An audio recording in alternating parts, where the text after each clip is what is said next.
Hey guys, welcome back to the Viking Voice podcast. I'm your host, Kyle Christensen. Co-host, Jorge Arias. Special guest, James Mickelson. And today we're going to be covering the most notorious serial killers of Washington State, like Ted Bundy, the Green River Killer, and then Keith Jesperson, also known as the Happy Face Killer, and just kind of look into what they did and, just kind of figure out what their motive was and just learn about their early life and what led to them wanting or doing what they did. And I think we're going to start off with like Ted Bundy. So in early life, he was actually born in Burlington, Vermont in 1946. And he was raised in a middle-class family, and he was known to be intelligent and charming. And I've seen a lot of people talk about how, like, he came off as, like, a handsome guy to a lot of the people he, like... A lot of women. Mm-hmm. So that's how they became victims, because they thought he was a nice, charming, handsome guy. So they went with him. And as then a disguise. As a disguise. He's like a disguise. So, he confessed to killing at least 30 young women across several states in 1970s. His actual victim count may be higher, though. They don't really know exactly how many people he killed. But, that's the crazy thing, I think, that he could have killed way more, and we wouldn't know, because he never actually... And he was also arrested multiple times for various offenses, but he's always managed to escape them, which was absolutely insane. And then it said a lot of his victims were like college students or just young professionals, so he was able to use his, I guess, charmingness as like a disguise for younger victims. And another thing too is he always approached his victims in public places, so he lured them in public places, so it seemed more like more natural, more unsuspicious, more natural, more of a just normal interaction, and then it would lead to him taking them home or driving with them to obviously go to a private place and do what he did. So, and then the other person, known as the Green River Killer, or Gary Ridgway, was born in Utah, Salt Lake City, and his his run of killing spree was between 1982 and 2000. And the reason why he gets the Green River name is near Seattle. So he got the name of Green River Killer since a lot of his victims were within the Tacoma and Seattle area. Mm-hmm. But he was convicted of murdering at least 49 women, and it was between the years of 1982 and 2000. And I want to add that he confessed to killing 71 women. So he confessed to killing more, even though he's only convicted for 49. So there's about 20. Yeah, 20 that were uncounted for, which is crazy. His profile was mainly like manipulation and like deception towards these younger people. So then he can like get him like away from like the scene, and these like people are like less likely to be like count as like missing person, because usually runaways are like prostitutes. Yeah. But what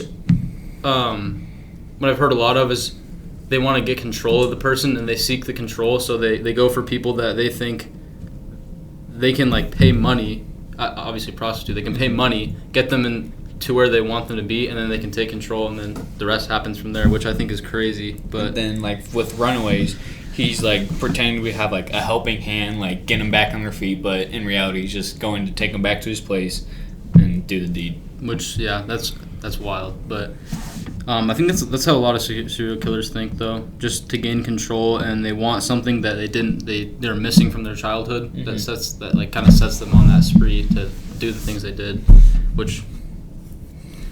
and I've also seen a lot about how serial killers, like an early sign is they'll like kill like animals and stuff.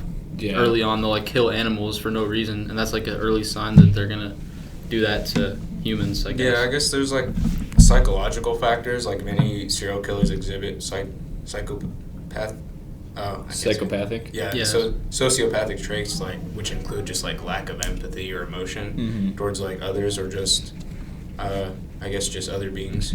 And also like their like situation growing up, like if they had like a bad like household, like abusive parents. Yeah, abusive parents, and then that rage is them turning it on to someone else, so then the killer would feel better about himself. And then there's also like what Kyle said earlier about like the whole fantasy and control. A lot of them like I guess use their looks or just other tactics to manipulate their victims into like submission or control.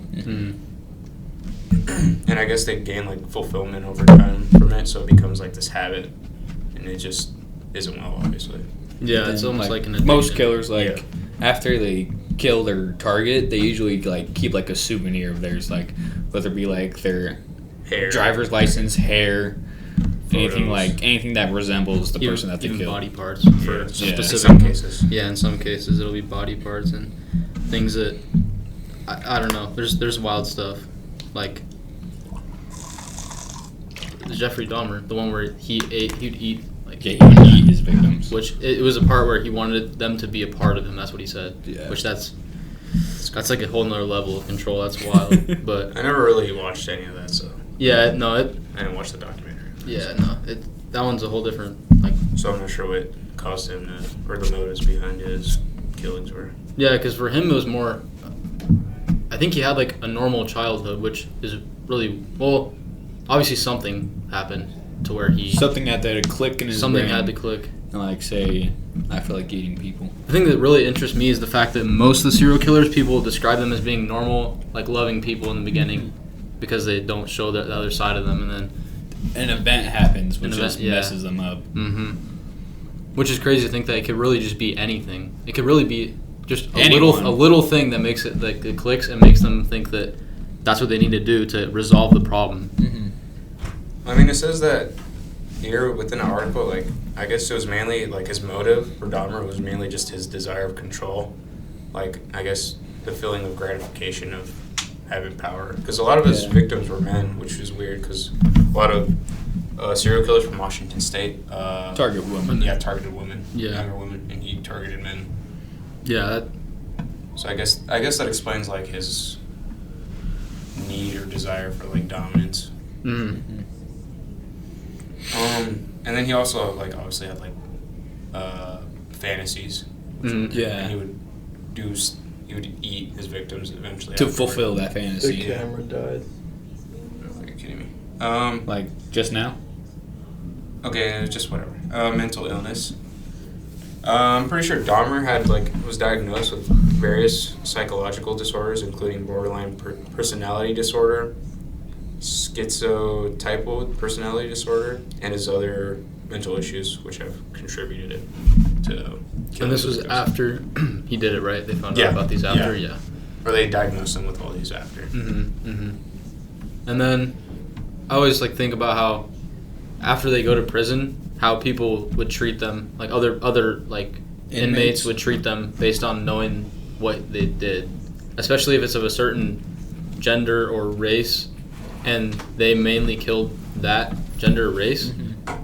They would feel obviously some type of way towards that person. So I think that I always just think about that. Like, I don't know how that'd be scary to go into prison knowing you did all that, and then there's people that are gonna obviously know what you Potentially did. hurt you. Yeah, Yeah. and want to hurt you because you did something towards people that they relate with, I guess, or they could even think they could have been a victim if they didn't, if they were in the right place, wrong place at the wrong time. I guess is what I'm trying to say. But And then, like, the main, I guess, notorious killer that we were going to talk about Washington. from Washington, one of the main ones, specifically more from Sela, Mhm. was Keith Hunter, Jesperson. And he went to Sela. You even graduated here. Yeah, he graduated from Sela. And he was a notorious serial killer who operated in the United States during the 1990s. And then Jesperson, I guess, was an earned nickname because he drew smiley faces on his letters to the media and law enforcement while taunting them about his crimes. So he would just, I guess, play like a taunting role within his, I guess, law enforcement, Like just his to show off like he's getting away with all Yeah. his murders. and like his main like areas was like mainly like the West Coast, Washington, Oregon, California, and Wyoming. And it says here that like he targeted women, but he often met the women while working as a long haul truck driver. So I didn't know he was a truck driver. That's interesting to me. That's probably why he was able to get to so many states, because he was a truck driver. Mm-hmm. So his murders were spread across different states. Yeah, and it says like he would dispose of the bodies in various locations across multiple states, obviously because he's a truck driver. So I think he could drive and just drop him somewhere and then just keep Continue. driving. Yeah, Just continue on continue on the path. So it's pretty smart, but that's crazy. Yeah. Someone, I guess he kept it so under the radar that he was able to not get caught by law enforcement for so long. Yeah, then It was a part of his job, girlfriend eventually turned him in. Oh, I didn't know that. and then it says again going back to what he wanted the attention and recognition for his actions. So I think he wanted to be recognized for doing this, which Yeah. I think Like, he did it. I think a lot of people do that when they're doing big acts like this. They want to be known. They want to be like famous, but for the wrong reason. Like they just desire the attention. they desire the attention, But but they do it the wrong they way. do it the exact like wrong way. But I guess he stopped in 1995 when he was arrested for the murder of his girlfriend, Julianne Winningham. After his arrest, Jesperson confessed to multiple other murders leading to his conviction. So I guess he basically self-incriminated himself. yeah, And then he followed up with imprisonment in 1996, sentenced to life in prison without the possibility of parole. He's currently serving his sentence at the Oregon State Penitentiary. So he's about a state or two away from Washington at the moment. And I'm not sure what else you guys want to talk about. I think that's really it. Just kind of Yeah, we really focused on like the main idea here. All right. Oh, thank you guys for watching the podcast. Yeah, that's it. Roll bikes.